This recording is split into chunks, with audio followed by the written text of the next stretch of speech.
इस संबंध में पहली बात तो ये समझने की है, पहले, दूसरे और तीसरे शरीरों में सामंजस्य, हार्मनी होनी जरूरी है। ये तीनों शरीर अगर आपस में एक मैत्रीपूर्ण संबंध में नहीं है तो कुंडलिनी जागरण हानिकर हो सकता है। और इन तीनों के सामंजस्य में, संगीत में होने के लिए 2-3 बातें आवश्यक है। पहली बात तो ये कि हमारा पहला शरीर, जब तक हम इस शरीर के प्रति मूर्छित हैं तब तक ये शरीर हमारे दूसरे शरीरों के साथ सामंजस्य स्थापित नहीं कर पाता, हार्मोनियस नहीं हो पाता। मूर्छित का मेरा मतलब यह है कि हम अपने शरीर के प्रति बोधपूर्ण नहीं हैं। चलते हैं तो हमें पता नहीं होता कि हम चल रहे हैं, उठते हैं तो हमें पता नहीं होता कि हम उठ रहे हैं, खाना खाते हैं तो हमें पता नहीं होता कि हम खाना खा रहे हैं। शरीर से हम जो काम लेते हैं वो अत्यंत मूर्छित और निद्रा में लेते हैं।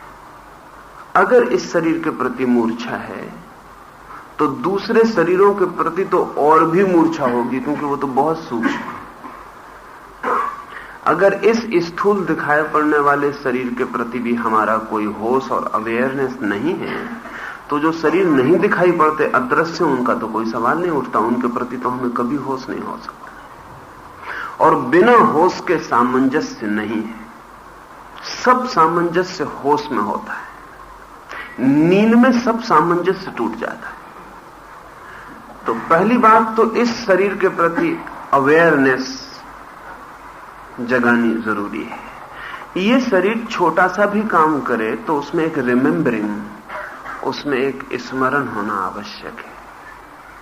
जैसा बुद्ध कहते थे कि तुम राह पर चलो तो तुम जानो कि चल रहे हो, और जब तुम्हारा बायां पैर उठे तो तुम्हारे चित्त को पता हो कि बायां पैर उठा है, और जब तुम रात करवट लो तो तुम जानो कि तुमने करवट ली है। एक गांव से वे निकल रहे हैं, ये उनके साधक अवस्था की घटना है, और एक साधक उनके साथ है। वे दोनों बात कर रहे हैं और एक मक्खी उनके गले पे आके बैठ गई है। तो वो बात करते रहे और हाथ से उन्होंने मक्खी को उड़ा दिया। मक्खी उड़ गई, तब अचानक वे रुक के खड़े हो गए और उन्होंने उस साधक से कहा कि बड़ी भूल हो गई। और उन्होंने फिर से मक्खी उड़ाई जो कि अब थी ही नहीं। फिर उस जगह हाथ ले गए जहां मक्खी थी, तब ले गए थे। उस साधक ने कहा, साथी ने कहा, आप क्या कर रहे हैं, अब तो मक्खी नहीं। बुद्ध ने कहा, अब मैं वैसे उड़ा रहा हूं जैसे मुझे उड़ानी चाहिए थी। अब मैं होश पूर्वक उड़ा रहा हूं। अब ये हाथ मेरा उठ रहा है तो मेरी चेतना में मैं जान रहा हूं कि यह हाथ जा रहा मक्खी को उड़ाने। उस वक्त मैं तुमसे बात करता रहा और यंत्रवत मैंने मक्खी उड़ा दी। मेरे शरीर के प्रति एक पाप हो गया। यदि हम अपने शरीर के प्रत्येक काम को होश से करने लगे तो हमारा ये शरीर पारदर्शी हो जाएगा, ट्रांसपेरेंट हो जाएगा। कभी इस हाथ को नीचे से ऊपर तक होशपूर्वक उठाएं और तब आप एहसास करेंगे कि आप हाथ से अलग हैं, क्योंकि उठाने वाला बहुत भिन्न है। वो जो भिन्नता का बोध होगा वो आपकी इथरिक बॉडी का बोध शुरू हो गया। फिर जैसे मैंने कहा कि इस शरीर के प्रति बोध है। अब जैसे समझ लें कि हम यहां एक ऑर्केस्ट्रा बजता हो, बहुत तरह के वाद्य बजते हो। जिस आदमी ने संगीत कभी नहीं सुना है उसे भी हम यहां ले आए तो जो स्वर सबसे ज्यादा बजते होंगे, जो ढोल सबसे ज्यादा पीटा जा रहा होगा, उसे वही सुनाई पड़ेगा। बहुत धीमे स्वरों वाले, मंदे स्वर वाले, पीछे से पृष्ठभूमि से बजने वाले वाद्य स्वर उसे सुनाई नहीं पड़ेंगे। लेकिन उसका होश बढ़ता जाए तो फिर उसे पीछे वाले स्वर भी सुनाई पड़ने शुरू होंगे। उसका होश और बढ़ता चला जाए तो उसे और पीछे वाले स्वर सुनाई पड़ने शुरू होंगे। और जिस दिन उसका होश पूरा होगा उस दिन वो बहुत ही बारीक और नाजुक जो स्वर हैं वो भी वो पकड़ने लगेगा। और जिस दिन उसका होश और भी बढ़ जाएगा उस दिन वो केवल स्वर ही नहीं पकड़ेगा, दो स्वरों के बीच में जो अंतराल है, जो गैप है, जो साइलेंस है, वो भी पकड़ेगा। तभी वो संगीत को पूरा पकड़ पाया। अंतिम तो उसको गैप पकड़ना है, तब समझेंगे कि उसका संगीत की पकड़ पूरी हो पाई। जब दो स्वर के बीच में जगह खाली छूट जाती है और कोई स्वर नहीं होता, सन्नाटा होता है, उस सन्नाटे का भी अपना अर्थ है। असल में संगीत के सब स्वर उसी सन्नाटे को उभारने के लिए, वो कितना उभरता और प्रकट होता है, यही असली बात है। अगर आपने कभी कोई जापानी या चाइनीज पेंटिंग देखी है तो बहुत हैरान होंगे ये बात देख के कि पेंटिंग एक कोने पे होगी छोटी सी, और कैनवस बहुत बड़ा खाली ही होगा। ऐसा दुनिया में कहीं नहीं होता, क्योंकि दुनिया में कहीं भी चित्रकार ने ध्यान के साथ चित्र नहीं बनाए। असल में ध्यानी ने दुनिया में कहीं भी पेंटिंग नहीं की सिवाय चीन और जापान को छोड़ के। अगर आप इस चित्रकार से पूछेंगे कि क्या मामला है, इतना बड़ा कैनवस लिया है, उसमें इतना सा छोटे से कोने में चित्र बनाया है, ये तो 8वें हिस्से कैनवस पे भी बन सकता था, बाकी कैनवस की क्या जरूरत है? तो वो कहेगा कि वो जो बाकी पृष्ठ पर जो खाली आकाश है उसको उभारने के लिए ही ये नीचे कोने पे थोड़ी सी मेहनत की, ताकि वो खाली आकाश तुम्हें दिखाई पड़ सके, क्योंकि अनुपात यही है, खाली आकाश अनंत है। अब एक वृक्ष खड़ा है खाली आकाश में, जब हम चित्र बनाते हैं तो पूरे कैनवस पे वृक्ष हो जाता है। वस्तुतः तो आकाश होना चाहिए पूरे कैनवस पर, वृक्ष तो कहां कोने में उसका पता नहीं चलता, उतना छोटा है। अनुपात वास्तविक यही है, और वृक्ष अपने पूरे अनुपात में आकाश की पृष्ठभूमि में जब खड़ा होगा तभी जीवंत होगा। इसलिए हमारी सारी पेंटिंग अनुपातहीन है। अगर ध्यानी कभी संगीत पैदा करेगा तो उसमें स्वर कम होंगे, शून्यता ज्यादा होगी, क्योंकि स्वर तो बड़ी छोटी बात है, शून्य बहुत बड़ी बात है। और स्वर की एक ही सार्थकता है कि वो शून्य को इंगित कर जाए और विदा हो जाए। लेकिन जितना बोध बढ़ेगा स्वर का उतना, तो हमारा ये जो स्थूल शरीर है इसकी सार्थकता ही यही है कि ये हमें और सूक्ष्म शरीरों का बोध करा जाए। लेकिन हम इसी को पकड़ के बैठ जाते हैं, और पकड़ के बैठने की जो तरकीब है वो ये है कि हम इस शरीर के प्रति मूर्छित तादात्म्य कर लेते हैं। एक स्लीपिंग आइडेंटिटी, हम सो गए हैं और शरीर को हम बिल्कुल मूर्छा की तरह जी रहे हैं। इस शरीर की एक एक क्रिया के प्रति जागोगे तो तुम्हें फौरन दूसरे शरीर का बोध शुरू हो जाएगा। फिर दूसरे शरीर की भी अपनी क्रियाएं हैं, लेकिन उनको तुम तब तक ना जाग सकोगे जब तक इस शरीर की क्रियाओं के प्रति नहीं जागे, क्योंकि वो सूक्ष्म है।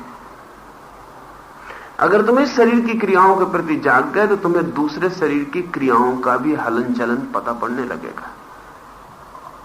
अब दूसरे शरीर के हलन चलन पे जिस दिन तुम जागोगे तुम बहुत हैरान हो जाओगे कि तुम्हें पता ही नहीं था कि हमारे भीतर इथरिक वेव्स भी हैं और वे पूरे वक्त काम कर रही हैं। एक आदमी ने क्रोध किया। क्रोध का जन्म दूसरे शरीर में होता, अभिव्यक्ति पहले शरीर में होती। क्रोध मूलतः दूसरे शरीर की क्रिया है, पहले शरीर का तो साधन की तरह उपयोग होता है। इसलिए तुम चाहो तो पहले शरीर तक क्रोध को आने से रोक सकते हो, दमन में यही करते हो। मेरा मन हुआ है, क्रोध से भर गया हूं, तो मैं उठा के लकड़ी मार दूं। लकड़ी मारने से मैं रोक सकता हूं, क्योंकि ये पहले शरीर की क्रिया है। ये मूलतः क्रोध नहीं, ये क्रोध की अभिव्यक्ति भर है। लकड़ी मारने से रोक सकता हूं, चाहूं तो तुम्हें देख के मुस्कुराता भी रह सकता हूं, लेकिन भीतर मेरे दूसरे शरीर पर क्रोध फैल जाएगा। तो दमन में इतना ही होता है कि हम अभिव्यक्ति के तल पर उसको प्रकट नहीं होने देते, लेकिन मूल स्रोत के तल पर तो वो प्रकट हो जाता है। जब तुम्हें पहले शरीर की क्रियाओं का पता चलना शुरू होगा, तब तुम अपने भीतर उठने वाले प्रेम, अपने भीतर उठने वाले क्रोध, अपने भीतर उठने वाली घृणा, अपने भीतर उठने वाले भय के मूवमेंट्स को भी समझने लगोगे। वो भी तुम्हें पता चलने लगेंगे कि उनकी गतियां हैं। और जब तक तुम दूसरे शरीर पर उठने वाले इन सब भावों की गति को नहीं पकड़ पाते हो, तब तक ज्यादा से ज्यादा दमन ही कर सकते हो, मुक्त नहीं हो सकते। क्योंकि तुमको पता ही तब चलता है जब वो इस शरीर तक आ जाता है। तुमको खुद भी तभी पता चलता है। कई बार तो तब भी पता नहीं चलता, पता चलता है जब तक दूसरे के शरीर तक न पहुंच जाए। हम इतने मूर्छित होते हैं कि जब तक मेरा चांटा तुम्हारे ऊपर न पड़ जाए तब तक भी मुझे पता नहीं चलता कि मैं चांटा मारने वाला था। जब चांटा लग ही जाता है तब मुझे पता चलता है कि कोई घटना घट गई। लेकिन ये उठता है इथरिक बॉडी में, वहां से पैदा होता है समस्त भाव। इसलिए मैंने दूसरे शरीर को भाव शरीर कहा। इथरिक बॉडी जो है वो भाव शरीर है। उसकी अपनी गतियां हैं, क्रोध में, प्रेम में, घृणा में, अशांति में, भय में, उसके अपने मूवमेंट हो रहे हैं। उसकी गतियों को तुम पहचानने लगोगे। जब तुम भयभीत होगे तब तुम्हारी इथरिक बॉडी एकदम सुकड़ जाती है। तो भय में जो संकोच मालूम पड़ता है वो पहले शरीर का नहीं है, क्योंकि पहला शरीर तो उतना ही रहता है, उसमें कोई फर्क नहीं पड़ता। पहले शरीर के आयतन में कोई फर्क नहीं पड़ता, लेकिन इथरिक बॉडी सुकड़ जाती भय में। इसलिए जो आदमी भयभीत रहता है उसके पहले शरीर पर भी संकोच के प्रभाव दिखाई पड़ने लगते हैं। उसके चलने में, उसके बैठने में वो पूरे वक्त दबा दबा मालूम पड़ता है, जैसे चारों तरफ से कोई उसे दबाए हुए है। वो खड़ा होगा तो सीधा खड़ा ना होगा, झुक कर खड़ा होगा। वो बोलेगा तो लड़खड़ाएगा, चलेगा तो उसके पैर में कंपन होंगे, दस्तखत करेगा तो उसके अक्षर कपे हुए और हिले हुए होंगे। अब स्त्री और पुरुष के हस्ताक्षर बिना किसी कठिनाई के कोई भी पहचान सकता है कि ये पुरुष के हस्ताक्षर हैं कि स्त्री के। स्त्री सीधे अक्षर बना ही नहीं पाती, कितनी शोडोल बनाए तब भी उसके अक्षरों में एक कंपन होता है जो स्त्रीण होता है, वो उसके इथरिक शरीर से आता है। वो पूरे वक्त भयभीत है, उसका व्यक्तित्व ही भयग्रस्त हो गया है। इसलिए बिल्कुल बिना फिक्र के देख कर कहा जा सकता है कि ये स्त्री का लिखा हुआ अक्षर है कि पुरुष का लिखा हुआ अक्षर। फिर पुरुष में भी कौन आदमी कितना भयभीत है वो अक्षर से देख के जाना जा सकता है। हमारी अंगुलियों में और स्त्री की अंगुलियों में कोई फर्क नहीं है। हमारे कलम के पकड़ने में, उसके कलम के पकड़ने में फर्क नहीं। जहां तक पहले शरीर का वास्ता है लिखने में कोई फर्क नहीं पड़ता है, लेकिन जहां तक दूसरे शरीर का वास्ता है स्त्री भयभीत है। आज तक भी वो अभय को नहीं भीतर से हो पाई स्थिति, न समाज की, न संस्कृति की, न हमारे चित्त की, कि स्त्री को हम अभय दे पाए। वो भयभीत है पूरे वक्त, और उसके भय का कंपन उसके सारे व्यक्तित्व में उतरेगा। पुरुषों में भी जांचा जा सकता है कि कौन भयभीत है कौन निर्भय है, वो उनके हस्ताक्षर बता सकेंगे। लेकिन भय की जो स्थिति है वो इथरिक है। ये मैं तुम्हें पहचानने के लिए कह रहा हूं कि भीतर तुम जब इस शरीर की क्रियाओं को पहचान जाओ तो तुम्हें इथरिक शरीर की क्रियाओं को भी पहचानना पड़ेगा कि वहां क्या हो रहा। जब तुम प्रेम में होते तो तुम्हें लगता तुम फैल गए। असल में प्रेम में इतनी मुक्ति इसीलिए मालूम होती है, हम एकदम फैल जाते हैं। कोई है जिससे अब भय की कोई जरूरत नहीं। जिस व्यक्ति को मैं प्रेम करता हूं उसके पास मुझे भय का कोई कारण नहीं। असल में प्रेम का मतलब ये है कि जिससे मुझे भय नहीं है, जिसके सामने मैं जैसा हूं उतना पूरा खिल सकता हूं, जितना हूं उतना फैल सकता हूं। इसलिए प्रेम के क्षण में एक्सपेंशन का बोध होता है। तुम्हारा ये शरीर इतना ही रहता है, इसमें कोई फर्क नहीं पड़ता, लेकिन तुम्हारे भीतर का शरीर खिल जाता है, फूल जाता है, फैल जाता है। ध्यान में निरंतर लोगों को अनुभव होता है, किसी को अनुभव होता है कि उसका शरीर बहुत बड़ा हो गया। ये शरीर इतना ही रहता है, ये शरीर इतना ही रहता है। ध्यान में उसे लगता है कि क्या हो रहा है, मेरा शरीर फैलता जा रहा है, पूरे कमरे को भर लिया। आंख जब वो खोलता है तो हैरान होता है कि शरीर तो उतना ही है, लेकिन वो फीलिंग भी उसकी पीछा करती है कि वो भी झूठ नहीं था जो मैंने जाना। अनुभव इतना साफ हुआ था कि मैं पूरे कमरे में भर गया हूं। वो इथरिक शरीर है, उसके आयतन का कोई अंत नहीं है। वो भाव से फैलता और सुकड़ता है। वो इतना फैल सकता है कि सारे जगत में भर जाए। वो इतना सुकड़ सकता है कि एक छोटे अणु में भी उसके लिए जगह मिल जाए। वो भाव शरीर है।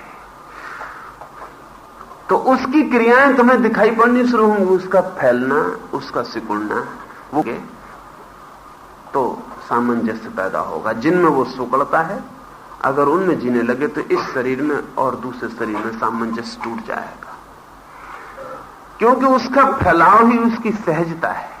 जब वो पूरा फैला होता, पूरा प्रफुल्लित होता है, तब वो इस शरीर के साथ एक सेतु में बंध जाता है। और जब वो भयभीत होता है, सिकुड़ा हुआ होता है, तो इस शरीर से उसके संबंध छिन्न भिन्न हो जाते हैं, वो अलग के कोने में पड़ जाता है। उस शरीर के और भी तरह की क्रियाएं हैं जिनको कि और तरह से जाना जा सकता है। जैसे कि अगर एक आदमी अभी दिखाई पड़ रहा था बिल्कुल स्वस्थ, सब तरह से ठीक, और किसी ने आकर उसको खबर दी कि उसको फांसी की सजा हो गई, तो उसके चेहरे का रंग फौरन उड़ जाएगा। उसके इस शरीर में कोई फर्क नहीं पड़ रहा है, क्योंकि इस शरीर में जितना खून है उतना है, लेकिन उसकी इथरिक बॉडी में एकदम फर्क पड़ गया। उसकी इथरिक बॉडी इस शरीर को छोड़ने को तैयार हो गई। उसकी इथरिक बॉडी, उसका भाव शरीर इस शरीर को छोड़ने को तैयार हो गया, और हालत वैसी ही हो गई जैसे कि इस घर के मालिक को अचानक पता चले कि अभी मकान खाली कर देना है, तो सब रौनक चली जाए, सब अस्त व्यस्त हो जाए। उस दूसरे शरीर ने से संबंध एक अर्थ में तोड़ ही दिया। फांसी तो थोड़ी देर बाद होगी, नहीं भी होगी, लेकिन उसका इस शरीर से संबंध टूट गया। एक आदमी तुम्हारी छाती पे बंदूक लेकर खड़ा हो गया, एक शेर ने तुम्हारे ऊपर हमला कर दिया, तो तुम्हारे इस शरीर पर भी कुछ भी नहीं हुआ, किसी ने छुआ भी नहीं, लेकिन तुम्हारा इथरिक शरीर तैयारी कर लिया छोड़ने की। उसके बीच इसके बीच फासला बड़ा हो गया। तो उसकी गतियों को फिर तुम्हें सूक्ष्मता देखना पड़ेगा, वो भी देखी जा सकती है, उनमें कोई कठिनाई नहीं है। कठिनाई है तो यही कि हम इसी शरीर की गतियों को नहीं देख पाते। इस शरीर की गतियों को हम देखें तो तुम्हें उसकी गतियां भी दिखाई पड़ने लगेंगी, और जैसे ही दोनों की गतियों का बोध तुम्हें स्पष्ट होगा, तुम्हारा बोध ही दोनों के बीच सामंजस्य बन जाएगा। फिर तीसरा शरीर है जिसे सूक्ष्म शरीर मैंने कहा, एस्ट्रल बॉडी का। उसकी गति निश्चित ही और भी सूक्ष्म है, और तुम्हारे भय और क्रोध और प्रेम और घृणा इनसे भी ज्यादा सूक्ष्म है। उसकी गति को पकड़ने के लिए तो दूसरे शरीर में जब तक पूरी सफलता ना मिल जाए तब तक बहुत कठिनाई है, समझना भी थोड़ी कठिनाई है, क्योंकि अब गैप बहुत बड़ा हो गया। हम पहले शरीर पर मूर्छित थे, इसलिए पहले शरीर से दूसरा शरीर निकट है, थोड़ी बहुत बात समझ में आती। तीसरे शरीर के साथ बहुत गैप हो गया, यानी ऐसा फर्क पड़ गया कि दूसरा शरीर हमारे बगल का नेबर था, पड़ोसी था। कभी कभी उसकी आवाज, उसके चौके के बर्तन में गिरने की आवाज, कभी उसके बच्चे की रोने की आवाज सुनाई पड़ जाती थी। लेकिन तीसरा शरीर पड़ोसी के बाद का पड़ोसी, उसके चौके की भी आवाज कभी नहीं आती, उसके बच्चे के रोने का भी तो पता नहीं चलता। तीसरे शरीर की यात्रा और भी सूक्ष्म है, और उसे तभी पकड़ा जा सकता है जब हम दूसरे में भाव को पकड़ने लगे, तब तीसरे में हम तरंगों को पकड़ सकते हैं। तरंगें भाव के भी पूर्व है, तरंगों का ही सघन रूप भाव है, और भाव का सघन रूप क्रिया है। तो मुझे तो पता नहीं चलेगा कि तुम क्रोध में हो जब तक तुम मेरे ऊपर क्रोध प्रकट ना करो, क्योंकि जब वो क्रिया बन जाए तब वो मैं देख पाऊंगा। लेकिन तुम क्रिया के पहले ही उसको देख सकते हो भाव शरीर में कि क्रोध उठाया। लेकिन जो क्रोध उठा है उसके भी अणु हैं जो सूक्ष्म शरीर से आते हैं, और वो अणु अगर ना आए तो भाव शरीर में क्रोध नहीं उठ सकता। तो वो जो सूक्ष्म शरीर है, एस्ट्रल जो बॉडी है, वो कहना चाहिए सिर्फ तरंगों का समूह है। और हमारी सब स्थितियां एक उदाहरण से हम समझने की कोशिश करें। कभी पानी अलग दिखाई है, हाइड्रोजन अलग दिखाई पड़ती है, ऑक्सीजन अलग दिखाई पड़ती है। ऑक्सीजन में पानी का कोई पता नहीं चलता, पानी में ऑक्सीजन कहीं दिखाई नहीं पड़ती। पानी का कोई गुण ऑक्सीजन में नहीं है, कोई गुण हाइड्रोजन में नहीं है, लेकिन दोनों के मिलने से पानी बन जाता। दोनों में कुछ छिपे हुए गुण हैं जो मिल के प्रकट हो जाते हैं। एस्ट्रल बॉडी में कभी क्रोध नहीं दिखाई पड़ता, कभी प्रेम नहीं दिखाई पड़ता, कभी घृणा नहीं दिखाई पड़ती, कभी भय नहीं दिखाई पड़ता। लेकिन तरंगें उसके पास हैं जो दूसरे शरीर, भाव शरीर से जुड़ के तत्काल कुछ बन जाती। तो जब तुम दूसरे शरीर में पूरी तरह जागोगे और जब तुम क्रोध के प्रति पूरी तरह जागोगे, तब तुम पाओगे कि क्रोध के पहले भी कोई घटना घट रही। यानी क्रोध जो है वो शुरुआत नहीं है, वो भी कहीं पहुंच गई बात। ऐसा समझो कि पानी से बबूला उठ रहा है, रेस से बबूला उठा है और पानी में चल पड़ा है। जब वो रेस से छूटता है तब तो दिखाई नहीं पड़ता, आधे पानी तक आ जाता तब भी दिखाई नहीं पड़ता। जब बिल्कुल पानी से बीता दो बीता नीचे रह जाता है, जहां तक हमारी आंख जाती, तब हमें दिखाई पड़ता, लेकिन तब भी बहुत छोटा दिखाई पड़ता। फिर वो पानी की सतह के पास आने लगता, जैसे पास आने लगता वैसा बड़ा होने लगता, क्योंकि हमें दिखाई पड़ने लगता है एक, ज्यादा साफ दिखाई पड़ने लगता है दो, और पानी का जो दबाव और वजन है वो उस तक कम होने लगता है, इसलिए वो बड़ा होने लगता है। जितना नीचे था उतना पानी की सतह का ज्यादा दबाव था, वो उसको दबाए हुई थी। जैसे जैसे सतह का दबाव कम होने लगा, वो ऊपर आने लगा, वो बड़ा होने लगा, और जब वो सतह पर आता है तो वो पूरा बड़ा हो जाता है। लेकिन जहां वो पूरा बड़ा होता है वहीं वो फूट भी जाता है। तो उसने बड़ी यात्रा की, उसने बड़ी यात्रा की। कुछ हिस्से थे जहां वो हमें दिखाई नहीं पड़ता था, लेकिन वहां भी वो था, वो रेत में दबा था। फिर वो वहां से निकला, तब भी हमें दिखाई नहीं पड़ता था, वो पानी में दबा था। फिर वो पानी की सतह के पास आया, तब हमें दिखाई पड़ा, लेकिन बहुत छोटा मालूम पड़ रहा था। फिर वो पानी की सतह पे आया, तब वो पूरा हुआ, और तब वो फूटा। तो हमारे शरीर तक आते आते क्रोध का बबूला पूरी तरह फूटता है, वो सतह पर आकर प्रकट होता है। चाहो तो तुम इस शरीर पर आने के पहले उसको भाव शरीर में रोक सकते हो, वो दमन होगा। लेकिन अगर तुम भाव शरीर में उसको गौर से देखो तो तुम बहुत हैरान होगे कि उसकी यात्रा भाव शरीर के और भी पहले से हो रही, लेकिन वहां वो क्रोध नहीं है, वहां वो सिर्फ तरंगे हैं। जैसे मैंने कहा कि एक जगत में असल में अलग अलग पदार्थ नहीं है, अलग अलग तरंगों के संघात है। कोयला भी वही है, हीरा भी वही है, सिर्फ तरंगों के संघात में फर्क पड़ गया है। और अगर हम किसी भी पदार्थ को तोड़ते चले जाएं तो नीचे जाके विद्युत ही रह जाती है, और उसके अलग अलग संघात और अलग अलग संघट अलग अलग तत्वों को बना देते हैं। ऊपर वो सब भिन्न है, लेकिन बहुत गहरे में जाके एक। तो अगर तुम भाव शरीर के प्रति जाग के उसका पीछा करोगे तो तुम अचानक सूक्ष्म शरीर में प्रवेश कर जाओगे, और वहां तुम पाओगे क्रोध क्रोध नहीं है, क्षमा क्षमा नहीं है, बल्कि दोनों की तरंगे एक ही हैं। प्रेम और घृणा की तरंगे एक ही, सिर्फ संघात का भेद है। और इसलिए तुम्हें बड़ी हैरानी होती है कि तुम्हारा प्रेम कभी घृणा में बदल जाता है, कभी घृणा प्रेम में बदल जाती है। जिनको हम बिल्कुल विपरीत चीजें समझते हैं, ये बदल कैसे जाती हैं? जिसको मैं कल मित्र कहता था वो आज शत्रु हो गया। तो मैं कहता हूं कि शायद मैं धोखा खा गया, वो मित्र था ही नहीं, क्योंकि हम मानते हैं कि मित्र शत्रु कैसे हो सकता। मित्रता और शत्रुता की तरंगे एक ही है, संघात का फर्क है, सघनता का फर्क है, चोट का फर्क है, तरंगों में कोई फर्क नहीं। जिसे हम प्रेम कहते हैं, सुबह प्रेम है, दोपहर को घृणा हो जाता है, दोपहर को घृणा है, सांझ को प्रेम हो जाता है। बड़ी कठिनाई होती है। हम एक ही व्यक्ति को प्रेम करते हैं, उसी को घृणा भी करते हैं क्या?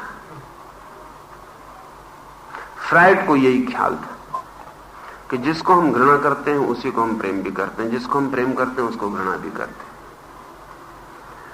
उसने जो कारण खोजा वो थोड़ी दूर तक सही था, लेकिन चूंकि उसे कोई मनुष्य के और शरीरों का कोई बोध नहीं है, इसलिए वो बहुत दूर तक खोज नहीं सका।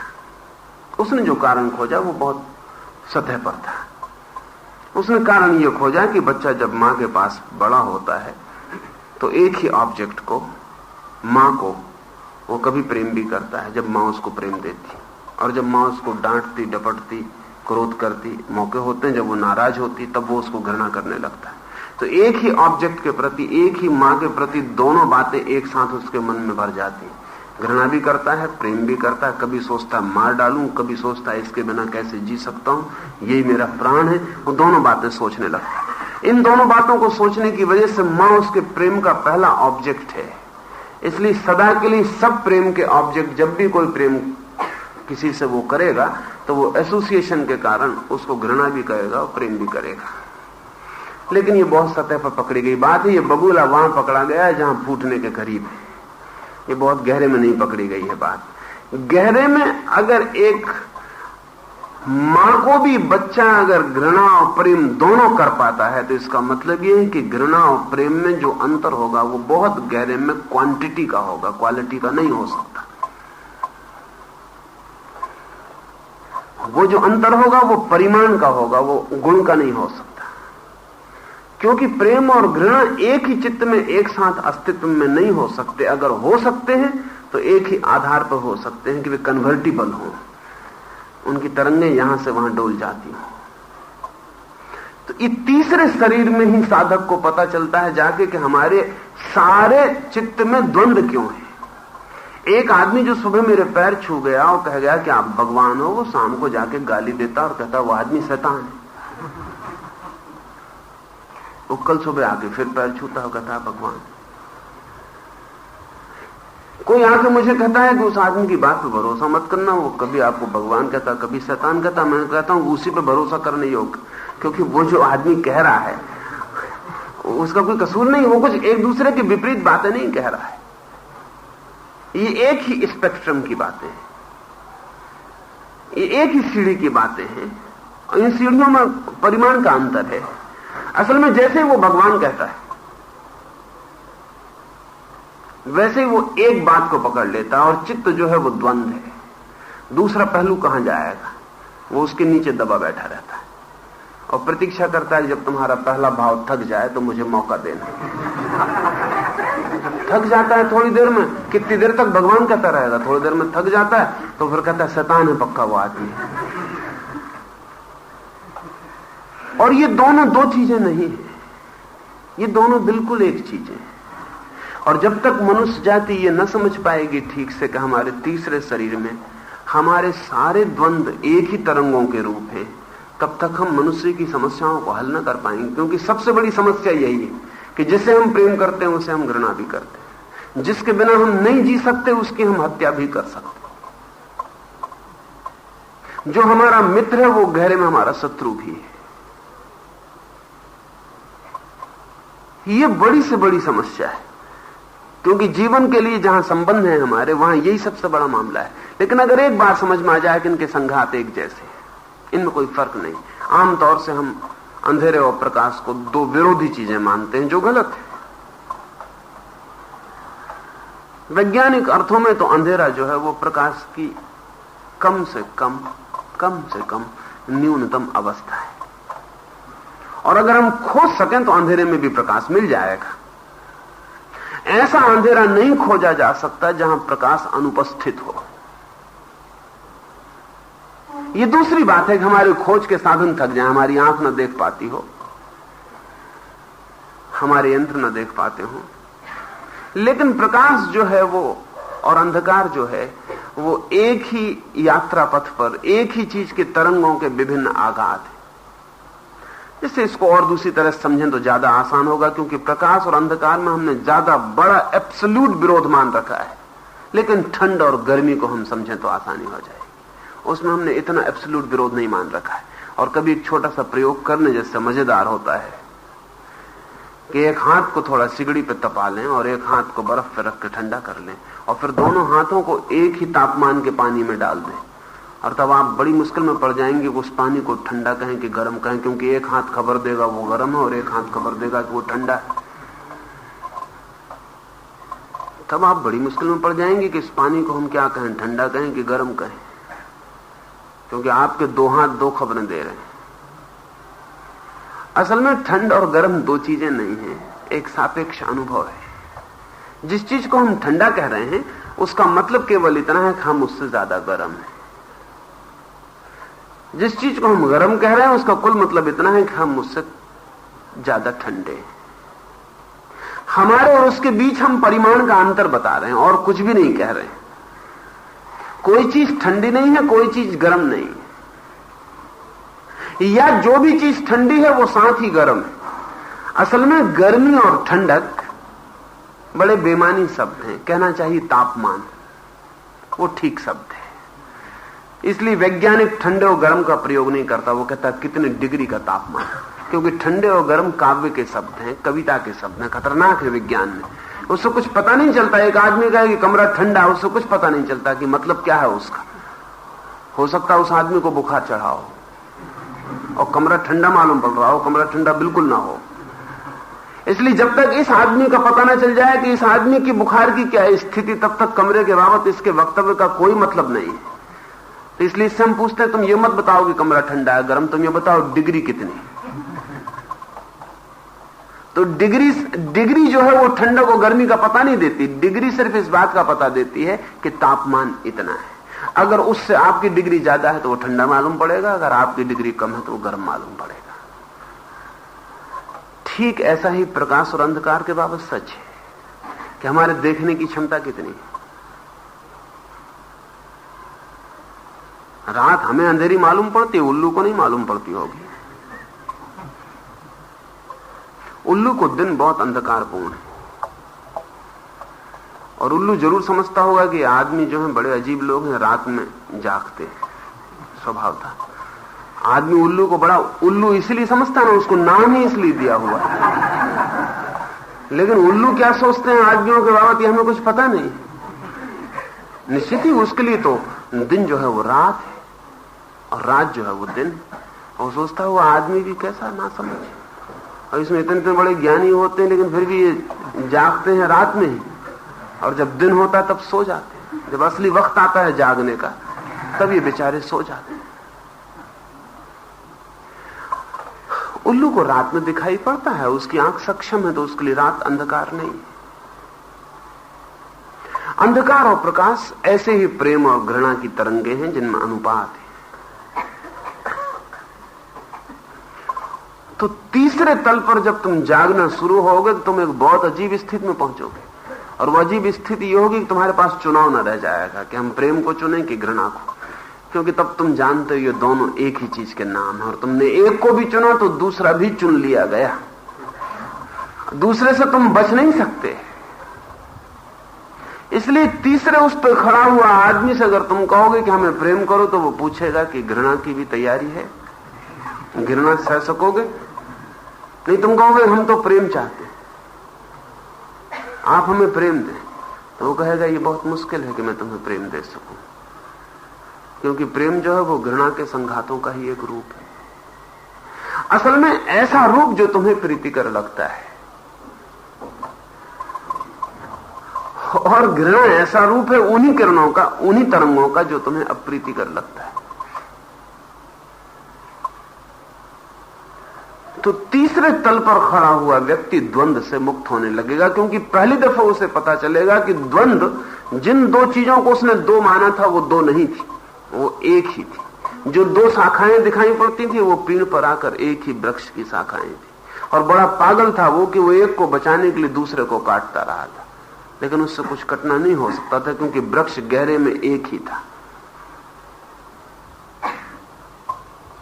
पर दूसरे पे जाग के ही तुम्हें तीसरे का बोध हो सकता है, क्योंकि तीसरे की बड़ी सूक्ष्म तरंगें, वहां भाव भी नहीं बनता, सीधी तरंग होती। और अगर तीसरे की तरंग का तुम्हें पता चलने लगा तो तुम्हें एक अनूठा अनुभव होना शुरू होगा। तब तुम किसी व्यक्ति को देखकर ही कह सकोगे कि वो किन तरंगों से तरंगाए थे, क्योंकि तुम्हें अपनी तरंगों का पता नहीं है, इसलिए तुम दूसरे को नहीं पहचान पा रहे। नहीं तो प्रत्येक व्यक्ति के चेहरे के पास उसके तीसरे शरीर से निकलने वाली तरंगों का पुंज होता है, जो हम बुद्ध, महावीर, राम और कृष्ण के आसपास जो आरा बनाते रहे, एक प्रतिभा मंडल बनाते रहे सिर के आसपास, वो देखा गया मंडल है। उसके रंग पकड़े गए और उसके विशेष रंग है। तीसरे शरीर का ठीक अनुभव हो तो वो रंग तुम्हें दिखाई पड़ने शुरू हो जाते, और वो रंग जब तुम्हें दिखाई पड़ने शुरू हो जाते हैं तो अपने ही नहीं दिखाई पड़ते, दूसरे के भी दिखाई पड़ने शुरू हो जाते हैं। असल में जितने दूर तक हम अपने गहरे शरीर को देखते हैं उतने ही दूर तक हम दूसरे के शरीर को भी देखने लगते हैं। क्योंकि हम अपने फिजिकल बॉडी को ही जानते हैं, इसलिए हम दूसरे की भी फिजिकल बॉडी को ही जानते हैं। जिस दिन हम अपनी इथरिक शरीर को जानेंगे उसी दिन हमें दूसरे के इथरिक शरीर का पता चलना शुरू हो जाएगा। इसके पहले कि तुम क्रोध करो, जाना जा सकता है कि अब तुम क्रोध करोगे। इसके पहले कि तुम प्रेम प्रकट करो, कहा जा सकता है कि तुम अब प्रेम प्रकट करने की तैयारी कर रहे हो। तो जिसको हम दूसरे के भाव को समझ लेना कहते हैं, उसमें कुछ और बड़ी बात नहीं है। अपने ही भाव शरीर के प्रति जागने से दूसरे के भाव को पकड़ना एकदम आसान हो जाता है, क्योंकि उसकी सारी स्थितियां दिखाई पड़ने लगती हैं। और तीसरे शरीर पर जागने पर तो चीजें बड़ी साफ हो जाती हैं, क्योंकि फिर तो रंग भी दिखाई पड़ने लगते हैं उसके व्यक्तित्व के। सन्यासियों के, साधु के कपड़ों का चुनाव, उनका रंग का चुनाव तीसरे शरीर के रंगों को देखकर किया गया। चुनाव अलग अलग हुए क्योंकि अलग अलग शरीरों पर जोर था। जैसे बुद्ध ने पीला रंग चुना क्योंकि सातवें शरीर पर जोर था उनका। सातवें शरीर का रंग, सातवें शरीर को उपलब्ध व्यक्ति के आसपास जो आरा बनता है वो पीला है। इसलिए बुद्ध ने पीत वस्त्र चुने अपने भिक्षुओं के लिए। लेकिन पीत वस्त्र चुने तो जरूर, लेकिन पीत वस्त्र के कारण ही बौद्ध भिक्षु को हिंदुस्तान में टिकना मुश्किल हुआ, क्योंकि पीला रंग जो है वो हमारे मन में मृत्यु से संबंधित है। वो है भी, क्योंकि सातवां शरीर जो है वो मृत्यु, महामृत्यु है। तो पीला रंग जो है वो हमारे मन में बहुत गहरे में मृत्यु का बोध देता है। लाल रंग जीवन का बोध देता है। इसलिए गेरुआ वस्त्र वाला सन्यासी ज्यादा आकर्षक सिद्ध हुआ बजाय पीतवस्त्र सन्यासियों के। वो जीवंत मालूम पड़ा।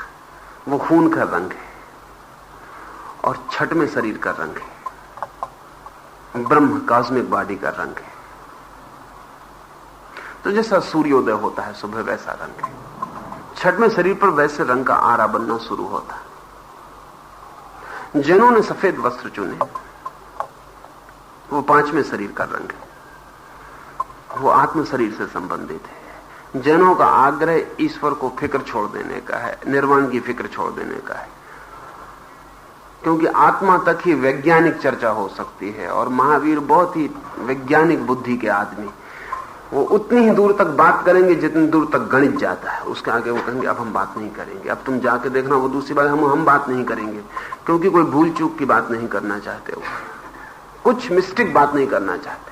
तो जिसको मिस्टिसिज्म से बचना है वो पांचवें शरीर के आगे इंच भर नहीं बात करेगा।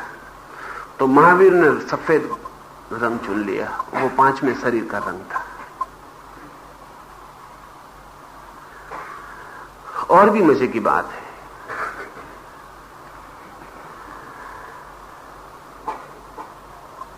तीसरे शरीर से यह बोध होना शुरू हो जाएगा।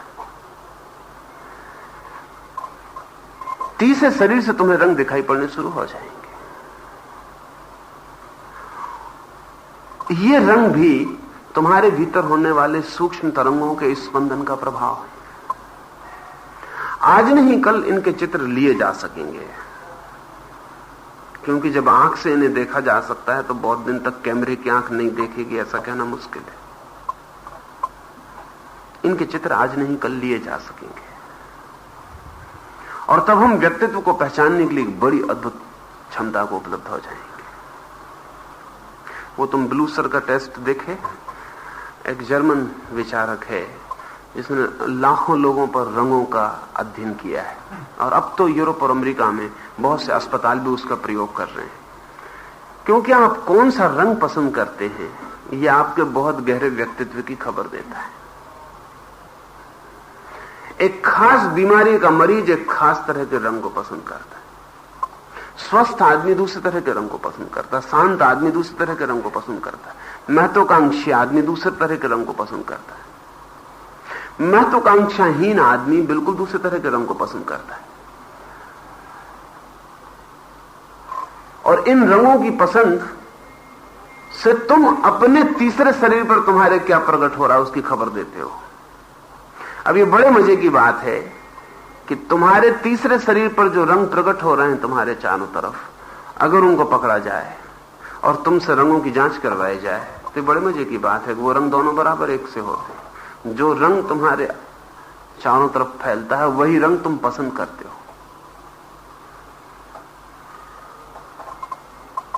रंग का अद्भुत अर्थ और उपयोग है। अब जैसे कभी ये ख्याल में नहीं था कि रंग इतना अर्थपूर्ण हो सकता है और व्यक्तित्व को बाहर तक खबर दे सकता है, और बाहर से भी रंग के प्रभाव भीतर के व्यक्तित्व तक छूते हैं, उनसे बचा नहीं जा सकता। जैसे किसी रंग को देखकर तुम क्रोधित हो जाओगे, जैसे लाल रंग है, वो सदा से क्रांति का रंग इसीलिए समझा गया, इसलिए क्रांतिवादी जो है वो लाल झंडा बना लेगा, उसमें बचाव बहुत मुश्किल, क्योंकि वो क्रोध का रंग है और क्रोधी चित्त के आसपास गहरे लाल रंग का वर्तुल बनता है। खून का रंग है वो, हत्या का रंग है, क्रोध का रंग है, मिटाने का रंग है। अब ये बड़े मजे की बात है कि अगर इस कमरे की सारी चीजों को लाल रंग दिया जाए तो आपका ब्लड प्रेशर बढ़ जाएगा। जितने लोग यहां बैठे सभी के रक्तचाप का बढ़ती हो जाएगी। और अगर कोई व्यक्ति निरंतर लाल रंग में रहे तो कोई भी हालत में उसका रक्तचाप स्वस्थ नहीं रह सकता, वह अस्वस्थ हो जाए। नीला रंग रक्तचाप को नीचे गिरा देता है, वो आकाश का रंग है और परम शांति का रंग। अगर सब तरफ नीला कर दिया जाए तो तुम्हारे रक्तचाप में कमी पड़ती। आदमी की बात हम छोड़ दें, अगर एक नीली बोतल में पानी भर के हम उसे सूरज की किरणों में रख दें तो वो जो पानी है वो रक्तचाप को कम करता है। उस पानी का केमिकल कंपोजिशन बदल जाता, वो नीले रंग को पी के उसका आंतरिक व्यवस्था बदल जाती। अगर उसको हम पीले रंग की बोतल में रख दें तो उसका व्यक्तित्व तो दूसरा हो जाता। अगर तुम पीले रंग की बोतल में वही पानी रखो, नीले रंग के पानी में वही पानी रखो, नीले रंग की बोतल में, और दोनों को धूप में रख दो तो नीले रंग का पानी सड़ने में असमर्थ हो जाएगा और पीले रंग का पानी तत्काल सड़ जाएगा। नीली बोतल का पानी बहुत दिन तक शुद्ध बना रहेगा, सड़ेगा नहीं। पीले रंग का पानी एकदम सड़ जाएगा। वो पीला रंग जो है मृत्यु का रंग है और चीजों को एकदम बिखरा देता है। इस सब के वर्तुल तुम्हारे व्यक्तित्व के आसपास तुम्हें खुद भी दिखाई पड़ने शुरू हो जाएंगे। ये तीसरे शरीर पर होगा, और जब ये तीनों शरीरों पर तुम जाग के देख पाओगे तो तुम्हारा वो जाग के जो देखना है वो हार्मनी होगी, और तब तुम्हारे ऊपर किसी भी तरह के शक्तिपात से कोई संघातक परिणाम नहीं हो सकता, क्योंकि यही तुम्हारा जो बोध पथ है, शक्तिपात की ऊर्जा इसी बोध पथ से तुम्हारे चौथे शरीर में प्रवेश कर जाएगी। ये रास्ता बन जाएगा।